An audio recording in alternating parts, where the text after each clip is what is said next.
அன்பார்ந்த தேவ பிள்ளைகளே, இந்த காலை நேரத்தில் முகமுகமாய் உங்கள் பார்ப்பதில் மிக்க மகிழ்ச்சி கொள்கிறேன். கர்த்தர் உங்களோடு கூட இருந்து இத்தனை நாளாய் இத்தனை மாதமாய் வழிநடத்தி வந்த அந்த கர்த்தருக்கு நன்றி செலுத்துவோம்.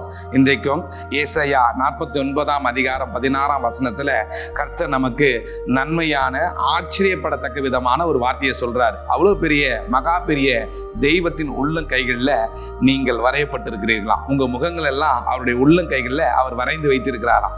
நீங்கள் பாருங்க, நான் அநேகரால் மறக்கப்பட்டு போனேன்.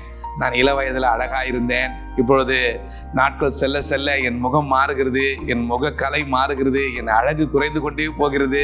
அன்றைக்கு பார்த்த அநேகர் என்னை இன்றைக்கு பார்த்தார்கள் என்றால் என்னை ஞாபகப்படுத்துவதே ரொம்ப கடினம் பிரதர் அப்படின்னு நீங்கள் சொன்னீங்கன்னா, இத்தனை விஷயங்களை யோசித்து கொண்டிருக்கிற உங்களை பார்த்து தான் கர்த்தர் சொல்கிறாரு, நீ எதை குறித்தும் கவலைப்படாதே, எதை குறித்தும் நீ குன்றி போகாதே, உன்னுடைய யோசனையை சிறுமைப்படுத்தி கொள்ளாதே, உன்னைத்தான் என்னுடைய உள்ளங்கைகளிலே வரைந்து வைத்திருக்கிறேன். நீங்க ரொம்ப பாக்கியம் பெற்றவர்கள் பாருங்க. அண்ட சராசரங்களையும் காற்றையும் கடலையும் படைத்து அதை அதட்டி ஆளுகிற மகா பெரிய சத்துவமுள்ள பலனுள்ள கர்த்தர் தம்முடைய உள்ளங்கைகளில் எளிமையான சிறுமையான நம்மை வரைந்து வைத்து நம்முடைய எல்லா காரியத்தையும் அவர் பொறுப்பெடுத்து நடத்துகிறாராம். நீங்க அவருடைய கரத்துக்குள்ளாக இருக்கிறீங்க. அப்படின்னா நீங்க எவ்வளவு ஆசீர்வதிக்கப்பட்டவர்கள், எவ்வளவு பாக்கியம் பெற்றவர்கள், நீங்க முன்குறிக்கப்பட்டவர்கள். கர்த்தர் உங்களை ஆசீர்வதித்திருக்கிறார். இந்த செய்தியை கேட்டுக்கொண்டிருக்கிற உங்களுக்கு கர்த்தர் மீண்டுமாய் சொல்லுகிறார், நீ எதை குறித்தும் கவலைப்படாதே, நீ என்னுடைய உள்ளங்கைகளில் வரைந்து வைக்கப்பட்டிருக்கிறாய். நான் உன்னுடைய காரியங்களை பொறுப்பெடுத்துக் கொள்கிறேன். உன்னுடைய எல்லா பாரங்களையும் உங்களுடைய எல்லா தேவைகளையும் அவரிடமாய் சாயுங்கள், அவரிடமாய் வையுங்கள், அவரை நோக்கி பாருங்கள். கர்த்தர் உங்கள் முகங்களை பிரகாசிக்க செய்வார். இன்றைக்கும் இந்த நல்லதொரு வார்த்தைக்காக, வாய்ப்புக்காக நாம் தலைகளை வணங்கி ஜெபிப்போம். கர்த்தர் இந்த வார்த்தையை உங்களுக்கு அப்படியே நடத்தி தரப்போகிறார்.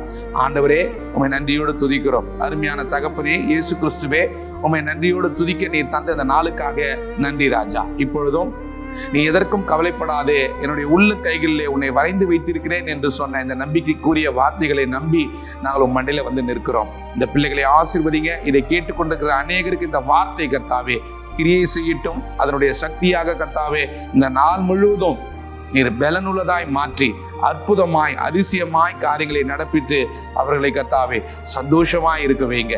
இந்த செய்தியை கர்த்தருக்கு நீர் காண செய்த நல்ல இருதயங்களுக்காக நன்றியோடு துதிக்கிறோம். ஆசீர்வதிங்க, பலப்படுத்துங்க, நீரே பொறுப்பெடுத்துக் கொள்ளுங்க. ஆமேன். அருமையானவர்களே, நீங்கள் விசேஷமானவர்கள், பாக்கியவான்கள். தொடர்ந்து பாருங்கள், கர்த்தர் உங்களை ஆசீர்வதிப்பார். ஆமேன். அருமையான சகோதர சகோதரிகளே, நீங்கள் இந்த மெய் வார்த்தை செய்திகளை தினந்தோறும் கேட்டு அதன் மூலமாய் ஆசீர்வதிக்கப்படுகிறீர்கள் என்பதை கர்த்தருக்குள் நான் விசுவாசிக்கிறேன். நீங்கள் பெற்ற நன்மைகளை எங்களுக்கு தெரிவிக்க மறவாதிருங்கள். கீழே கொடுக்கப்பட்டிருக்கிற அலைபேசி எண்களிலே நீங்கள் அழைத்து நீங்கள் பெற்ற நன்மைகளை சாட்சியாக எங்களுக்கு அறிவிக்கலாம்.